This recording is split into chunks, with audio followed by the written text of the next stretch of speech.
you are going to learn the topic SN1 reaction. Okay, so directly we are going into the topic. What is SN1 reaction? It's a chemical reaction. It comes under nucleophilic substitution reaction. That too, nucleophilic aliphatic substitution reaction. So S stands for substitution and stands for nucleophile, whereas this is very important, this one represents, it's a unimolecular reaction. Okay, so what is this meaning? Unimolecular means always it represents that the rate of reaction is depending on the concentration of only one molecule. That too, it is only depending on the concentration of the substrate. Okay, all represents the rate of reaction is directly proportional to the concentration of substrate. Now we will discuss what is substrate, what is reaction, and why it is called SN1 reaction. This is our main topic. So look at this reaction. It is nothing but tertiary methyl bromide. Okay, this we are taking it as substrate. Already we have discussed in the previous session, in the nucleophilic substitution reactions, always the substrate should contain a leaving group or an electronegative atom. Okay, so bromine is nothing but a leaving group and it will be reacting with hydroxide ions, or from the solvent they take up the hydroxide ions. Okay, they will form tertiary alcohol.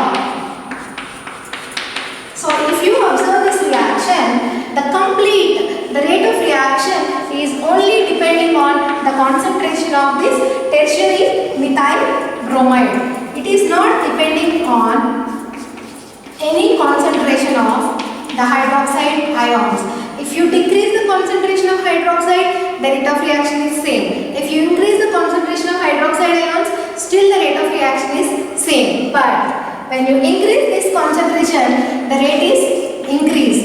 If you decrease, the rate is getting decreased. That means rate of reaction is only depending on the concentration of the tertiary methyl bromide or the substrate. That is why this reaction or SN1 reaction is mainly called as unimolecular reaction.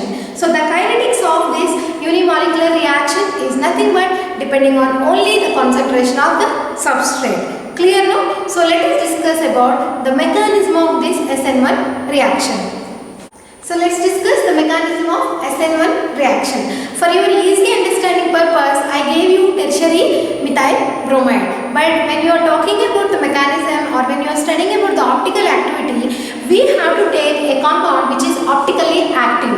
So there is a rule. If any compound is optically active, it should contain 4 different groups, right? So all the 4 groups should be different. That is why this carbon is called as chiral carbon or asymmetric carbon. So let us write a structure of alkyl halide. So first rule is the substrate or the alkyl halide should contain a halogen or electron withdrawing group. So we have kept the halogen here.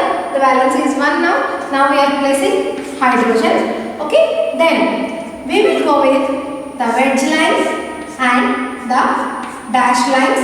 So these two represents, the one is outside the plane. Suppose it is a paper. So this is like outside of the plane, or the back it is showing the inside of the plane. So if you think or imagine like 3-dimensional, okay, these two in the same plane, in the same direction.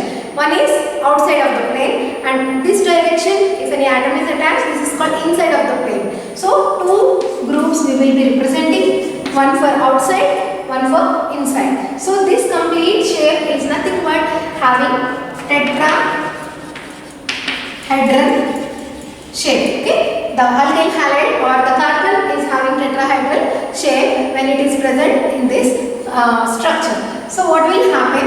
So this mechanism takes place in 2 steps. Okay, it's not a single step mechanism. When you see SN2 reaction, it's a single step mechanism, but SN1 reaction undergoes in 2 steps. So in the previous picture you have seen that the tertiary methyl bromide is converting into tertiary alcohol. But how it is converting? By means of two steps. The step 1 is formation of carbocation. So the first step is formation of carbocation, and the second one is nucleophilic attack.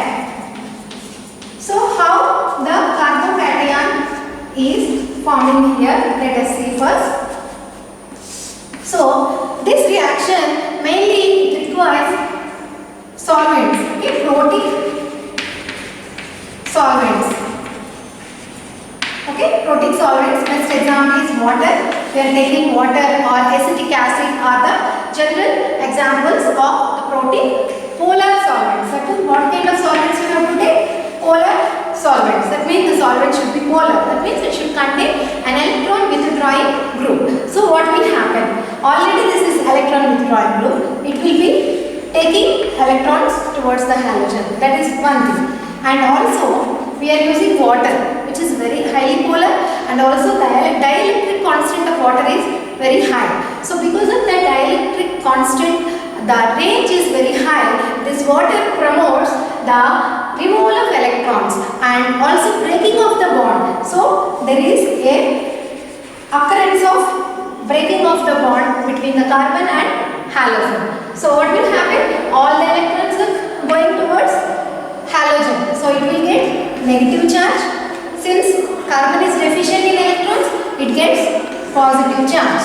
Because of that, it forms carbocation. So let us see the structure of carbocation now. See now what happened.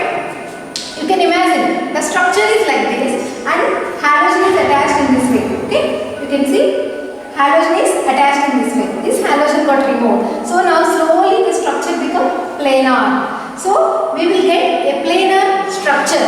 That is, when carbocation has formed, you will have a trigonal planar structure. So we can write down, see, hydrogen R and R dash.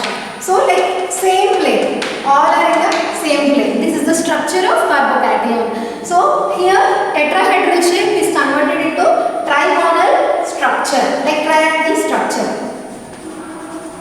Trigonal planar. This is the first step, and this step is very slow because bond breaking is happening, and that too the bond breaking happening by means of heterolysis. Hetero means unequal. So the electrons are unequally distributed towards the halogen. That is why it is called as heterolysis, and this step is very slow.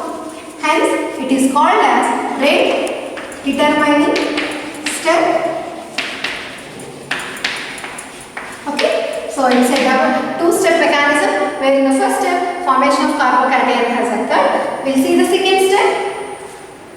So as I told you, second step is nothing but nucleophilic attack. So what happens? See here the structure of the carbocation, trigonal planar. So in any direction, see, this is the structure of carbocation and it will be attacked by nucleophile, that is hydroxide ion. You can see the charge difference, positive charge here and negative charge here. So because of the charges difference, the reaction is very fast. Very fast, this nucleophile wanted to attack this. Okay, it may attack, see, the structure is like this. It may attack from the back side or from the front side. So there are two chances of attacks for this reaction. That is front side. Another one is back side. Okay. So imagine, suppose the structure is like this. Same kind of structure. In place of halogen, hydroxide group is coming and adding. That is called, like this way it is coming. That is front side attack. If suppose front side attack is occurred, then what will happen? There will be formation of alcohol. That too the configuration is same. So that is called retention of configuration. Okay. Suppose backside attack is observed. Then what happens? See, the structure is like this. When something is added, what happens? It will be folding direction. So this direction become this direction. So opposite configuration is observed. That is called inversion of configuration. Inversion of configuration. So in the former product, that is alcohol or butyl alcohol, whatever may be the product, there is two kinds of attacks, front side, back side. Because of that, we are getting, if you see both the products, retention and inversion, collectively it is called as racemization. So racemic mixture is formed in the reaction. So what happens, if you take a solution, it will rotate the plane polarized in the clockwise direction also, in the anti-clockwise direction also. That is why racemization is observed in case of SN1 reaction. Both inversion, retention is observed. Okay, this is all about the mechanism of SN1 reaction. Hope you all understood this topic. Okay, any queries you can represent that in the comment section, and in the next session I will be taking the stereochemistry and other evidences of SN1 reaction. Thank you.